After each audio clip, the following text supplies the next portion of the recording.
नमस्कार, superfast top 10 news में आपका स्वागत है। मैं हूं आपके साथ समीक्षा दादीज। आइए बात करते हैं आज की तमाम ताजा खबरों पर। केरल के वायनाड जिले में मंगलवार तड़के भारी बारिश हुई और तबाही लेकर आई। इस कारण पहाड़ी इलाकों में जबरदस्त भूस्खलन हुआ, जिसमें 4 गांव बह गए। आपदा में 143 लोगों की मौत हो गई और 128 घायल हो गए, जिनमें कई गंभीर हैं। कई लोगों के लापता होने की आशंका है। इसी बीच भारतीय मौसम विभाग ने केरल के सभी उत्तरी जिलों के लिए रेड अलर्ट जारी किया है। अगले 24 घंटों के भीतर अत्यधिक भारी वर्षा होने की संभावना है। तिहाड़ जेल में बंद दिल्ली के मुख्यमंत्री अरविंद केजरीवाल के समर्थन में जंतर मंतर पर आयोजित रैली में इंडिया गठबंधन के कई नेताओं ने हिस्सा लिया। इस मौके पर समाजवादी पार्टी के राष्ट्रीय अध्यक्ष और यूपी के मुख्यमंत्री अखिलेश यादव ने बीजेपी सरकार पर गंभीर आरोप लगाए। उन्होंने कहा कि हम सत्ता में आए हैं तो झूठे मुकदमों में जेल भेजने वाले संस्थाओं को खत्म कर देंगे। दिल्ली में मिले थे और उस समय भी हम लोगों ने अरविंद केजरीवाल जी के पक्ष में एक बहुत बड़ी सभा की थी। उस समय भी यही कहा था कि उनके साथ अन्याय हो रहा है। ऐसा अन्याय कि एक मुख्यमंत्री जो जनता के लिए काम कर रहा था, केवल अपने पॉलिटिकल स्वार्थ के लिए उन्होंने अन्याय किया है। केवल एक संदेश देने के लिए कि वो कितने ताकतवर हैं। उन्हीं ताकतवर लोगों को मैं कहना चाहता हूं कि लोकतंत्र में सबसे बड़ी ताकत अगर किसी के पास है वो जनता के पास है। जनता ही सर्वोपरि है। हाल में जो चुनाव हुए हैं, ये अलग बात है कि जो लोग कहते थे 400 पार, उन लोगों को जनता ने बहुमत नहीं दिया। और जिस प्रदेश से हम लोग आते हैं, उत्तर प्रदेश में, जहां वो दावा करते थे कि 80 में 80 सीटें जीत जाएंगे, लेकिन उत्तर प्रदेश की जनता का मैं धन्यवाद देता हूं। उन्होंने न केवल भारतीय जनता पार्टी को हराया है, बल्कि अपना फैसला समाजवादी पार्टी और इंडिया गठबंधन के पक्ष में देकर के उन्होंने भारतीय जनता पार्टी की बहुमत की सरकार को भी रोकने का काम किया। जहां उनके सांसद हारे हैं, वहीं देश के प्रधानमंत्री जी भी वोटों से हारे हैं। वो जीते जरूर हैं, लेकिन वोटों से वो भी हारे हैं। कहां 5 लाख के लगभग वोट से जीतने वाले थे, या वो लोग दावा कर रहे थे कि 10 लाख वोट से जीतेंगे। लेकिन प्रशासन अगर गिनती इधर उधर वाली जोड़ करके ना करता तो शायद वो भी 1.5 लाख से नीचे की जीत होती, उनकी उतनी भी जीत नहीं होती। कम से कम ये संदेश तो बीजेपी को समझना चाहिए कि जनता उनके खिलाफ है। और हमें खुशी इस बात की है, आप पार्टी के कार्यकर्ता, नेता, अगर उनके नेता जेल भी चले गए हों, लेकिन आप पार्टी के नेताओं के और कार्यकर्ताओं का मनोबल नीचे नहीं हुआ है। मैं उन्हें बधाई देता हूं। वो यहां हमारे साथ नहीं, अरविंद केजरीवाल जी, उनकी पत्नी मंच पर हैं, लेकिन एक एक कार्यकर्ता उनके साथ जुड़ा हुआ आज भी उनके साथ खड़ा होकर के उनके रिहाई के लिए लड़ाई लड़ रहा है। जहां ये सरकार एक मुख्यमंत्री को जेल भेज चुकी है, यहां हमारे साथी बैठे हैं, इन्होंने ऐसा अन्याय देखा है शायद लोकतंत्र में किसी ने भी अन्याय नहीं देखा होगा। और राजनीति में हो सकता है हमारी आपकी विचारधारा में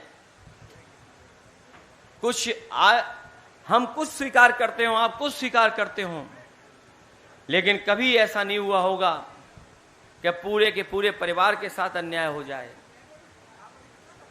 केवल आदरणीय मोहम्मद आजम खान साहब को नहीं जेल भेजा, उनके परिवार के लोगों को भी, उनके तमाम सहयोगी साथियों को भी। यहां पर मुझे दिखाई दे रहा है जिन पर झूठे मुकदमे लगे हैं, कुछ दिन वो भी जेल हुआ है, लेकिन वो डरने वालों में से नहीं है। इसलिए ना आप पार्टी का कार्यकर्ता डर रहा है, ना हमारे ये समाजवादी लोग डर रहे हैं।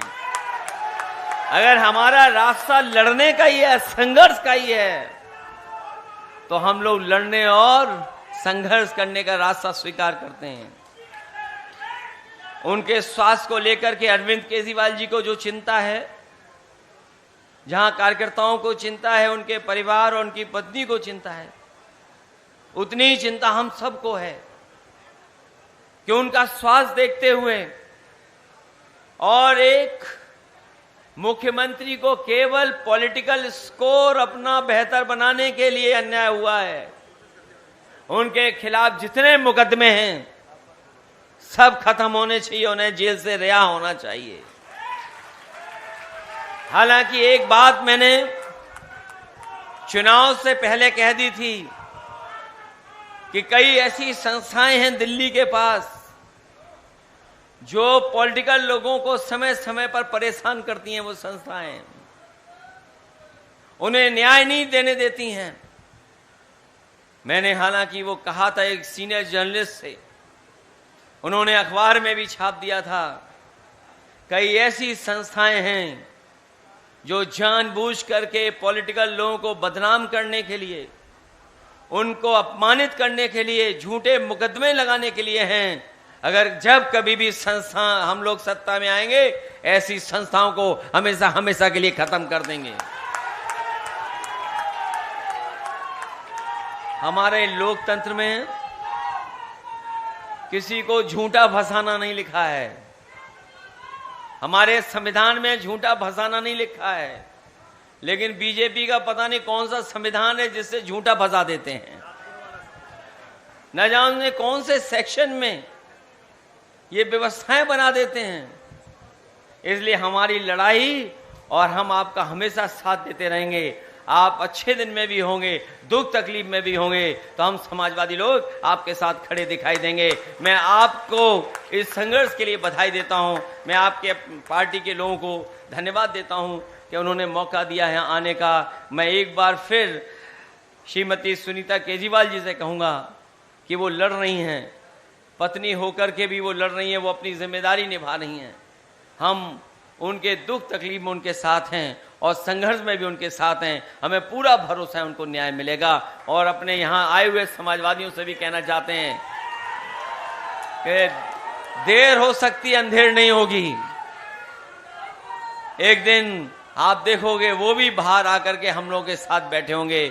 इसी आशा के साथ हमें उम्मीद है कि न्यायालय उन सभी नेताओं को न्याय देगा जिनके ऊपर झूठे मुकदमे लगे हैं, जिन्हें पॉलिटिकल साजिश के तहत फंसाया गया है। मैं इन्हीं शब्दों के साथ मान जी का और संजय जी का और आप पार्टी के सभी नेताओं का बहुत बहुत धन्यवाद। पश्चिम बंगाल कांग्रेस के पूर्व प्रदेश अध्यक्ष अधीर रंजन चौधरी ममता बनर्जी के साथ अपने तल्खों को लेकर अक्सर चर्चा में रहते हैं। वो प्रदेश अध्यक्ष हम इसलिए कह रहे हैं क्योंकि अधीर रंजन चौधरी ने पश्चिम बंगाल प्रदेश कांग्रेस कमेटी के प्रदेश अध्यक्ष पद से इस्तीफा दे दिया है। कहा जा रहा है कि इस्तीफा भले ही उन्होंने दिया हो, लेकिन कांग्रेस के शीर्ष नेतृत्व ने उन्हें पद से हटाया है। इस साल कांवड़ यात्रा के दौरान सार्वजनिक स्थलों पर मारपीट और तोड़फोड़ जैसी तमाम घटनाएं सामने आ रही हैं। हाल ही में हरिद्वार में हरी की पौड़ी के पास ही एक ई रिक्शा के उन पर हल्के से छूने के बाद कांवड़ियों ने ई रिक्शा चालक के साथ बदसलूकी की और फिर मारपीट भी बहुत हुई। इसके बाद देश के अलग अलग शहरों से सार्वजनिक स्थलों पर उत्पात मचाने की तस्वीरें सोशल मीडिया पर खूब वायरल हो रही हैं। ताजा वीडियो हरियाणा के फतेहाबाद का सामने आया है, जहां कांवड़ियों ने सार्वजनिक स्थल पर एक स्कूल बस पर पथराव कर दिया। गोलान हाइट्स पर हमले के बाद से जहां हिजबुल्लाह और इजराइल के दरमियान जंग का खदशा बढ़ता जा रहा है, वहीं अब एक तीसरी ताकत भी मैदान में उतरने को तैयार है। ये तीसरी ताकत है शक्तिशाली मुस्लिम बहुल मुल्क तुर्की, जिसे तुर्की कहा जाता है। अब तुर्की ने इजराइल को धमकी दे दी है। इजराइल को तुर्की ने कहा कि उसकी सेना इजराइल में घुसकर उन्हें मारेगी। गाजा ने फिलिस्तीनियों पर हो रहे इजराइल के हमलों की मुखालिफत में तुर्की ने इजराइल को ये धमकी दी है। लोकसभा में मणिपुर से कांग्रेस सांसद अल्फ्रेड कंगनम औधर ने मणिपुर की जमीनी हकीकत के बारे में सदन को रूबरू कराया। उन्होंने केंद्र सरकार पर भी खूब निशाना साधा। उन्होंने कहा कि लोग मणिपुर में भूखे मरने को मजबूर हैं, लेकिन उनकी कोई सुध लेने वाला नहीं है। उन्होंने कहा कि पीएम मोदी और गृह मंत्री अमित शाह एक बार भी देखने नहीं आए। पसंद सुनने में तो बहुत अच्छा है, प्रधानमंत्री जी बोलते रहता है और सब बोलता है भाजपा में। जहां मोदी जी है सब मुमकिन है और सब हो सकता है। जहां जहां मोदी जी है सब दिलाएंगे, न्याय दिलाएंगे। कहां है मणिपुर का न्याय? आज कहां है? हम पूछना चाहते हैं। मेरा अपना प्रधानमंत्री जी है, मेरा परिवार, मेरा रिश्तेदार ये देश बनाने में अपना खून बहाया है। हम देश गद्दार नहीं है। We are not betrayers to this nation. We have helped build this nation. We deserve an equal budget. It is my right. मेरा हक है। मेरा जो इलेक्ट्रेट है उनने विश्वास के साथ जो हमको यहाँ भेजा है आज, not to come and listen to भाषण। 2023 के बाद एक मंत्री देखा नहीं मणिपुर में। क्यों मैडम चेयरवुमन?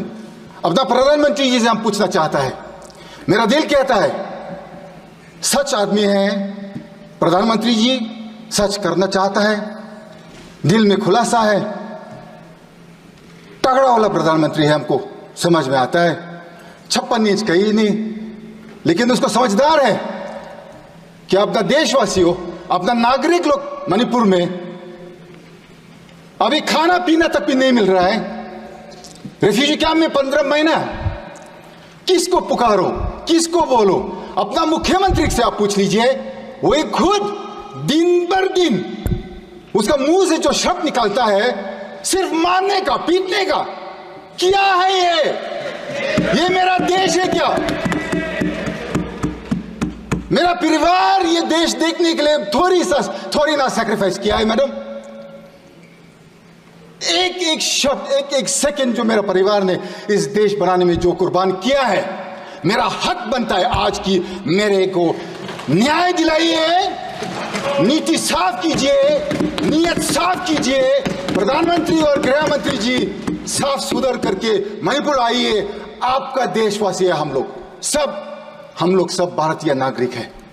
आप क्यों नहीं आना चाहते हैं हमारा पास? आपका मन की बात 10 साल सुनते आया है। 10 years we have listened. Can you not even hear the cries of the women and the children who cannot go back to their homes in one state, a small state, 30 lakh population here, madam. 30 lakh का ही है population मेरा प्रदेश। Valley का जो 2000 square kilometre है, वहां पर जो majority मितेक रहता है, southern side they cannot go beyond Moirang. From the southeastern side they cannot go beyond Palel. Eastern side beyond Yangpokpi. On the northern side they cannot go beyond Kanglatombi. Madam, 15 months my people have borne this conflict. You can at least listen to me for 15 minutes without pressing the buzzer. Madam, please. आप जब इतना सा छोटा प्रदेश में कुछ शांति और न्याय नहीं दिला सकता है, इतना बड़ा देश में आप क्या करेंगे? कंप्लीट करिए। किसको विश्वास करूंगी madam? This is why, madam, this budget that Nirmala Sitharaman ji has placed before us, she has talked about tourism in the rest of the country. She has mentioned nothing about tourism going to the northeast. If you see, madam, if you go to any prestigious or any hospitality sector in the rest of the country, you will see youngsters from the northeast everywhere. It is all our youngsters, jobless in the northeast. Had, tourism been encouraged in the northeast, in the budget there is not a single mention. I would like for the Honorable Finance Minister to add the northeast in a tourism map and include that they will encourage and bring forth tourism to such an extent that our people do not have to look to the rest of the country for our survival. So to end with, madam, thank you very much for giving me time to speak today, and I'm grateful. Bharatiya Janata party के नेता अनुराग ठाकुर ने मंगलवार को लोकसभा में विपक्ष के नेता राहुल गांधी के बजट पर दिए भाषण की जोरदार आलोचना करते हुए कहा कि एलओपी का मतलब लीडर ऑफ प्रोपोगेंडा नहीं होता। उन्होंने कहा कि पूर्व सरकारों के दौरान हुए घोटालों का हलवा कांग्रेस ने खाया है।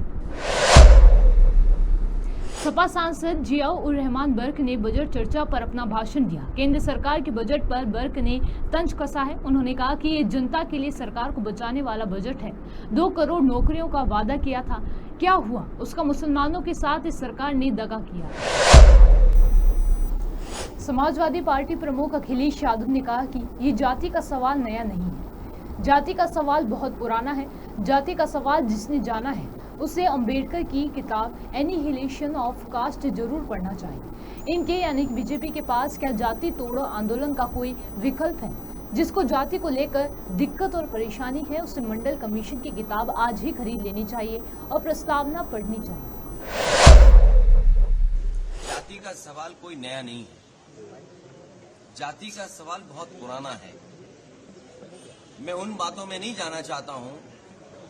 आप हमारे वो साथी हैं जो हर एक पे नजर रखते हैं, और एक समय ऐसा आया था उत्तर प्रदेश के सदन में जहां शूद्र को लेकर के बहुत सी चर्चा शुरू हो गई थी। और मुझे याद है कि मैं जब मंदिर के दर्शन करने गया तो कुछ ऐसी ताकतें हैं समाज में, वो नहीं चाहते थे कि मैं हवन पूजन करूं। मैं आपसे कहूंगा साथियों कि वो जानने की कोशिश आप करना कि वो कौन सी ताकतें हैं समाज की जो किसी को पूजा पाठ के लिए, हवन के लिए उस समय रोक रही थी। और वो दिन मैं भूल नहीं सकता हूं जिस दिन मुख्यमंत्री आवास को गंगा जल से धोया गया था।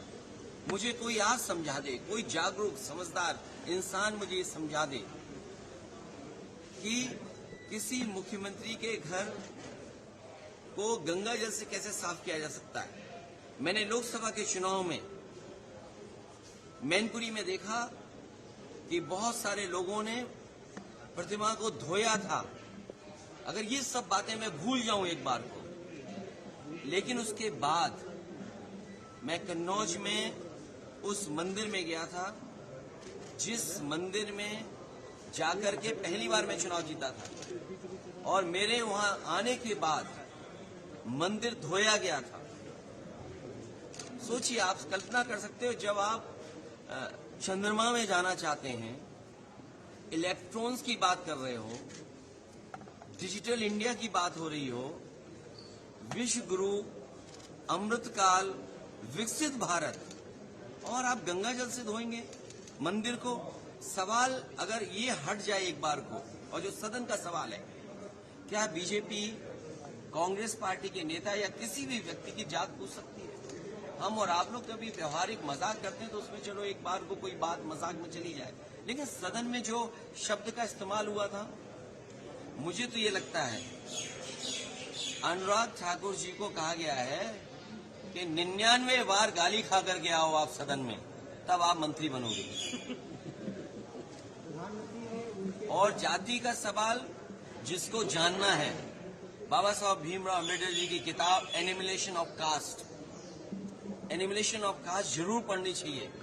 अगर कोई इस सदन में, और जिस विचारधारा से हम लोग जुड़े हैं, नेताजी जुड़े रहे, डॉक्टर राममनोहर लोहिया जी की विचारधारा को लेकर के जा रहे हैं, उन्होंने जाति तोड़ो की बात कही थी। इनके पास अगर कोई व्यवस्था हो जिससे जाति तोड़ी जा सके, बीजेपी के लोग बताएं कि जाति तोड़ो आंदोलन जो डॉक्टर राममनोहर लोहिया जी ने चलाया था और समाज में एक परिवर्तन लाने की कोशिश की थी, क्या जाति तोड़ो आंदोलन का उनके पास कोई दूसरा है विकल्प?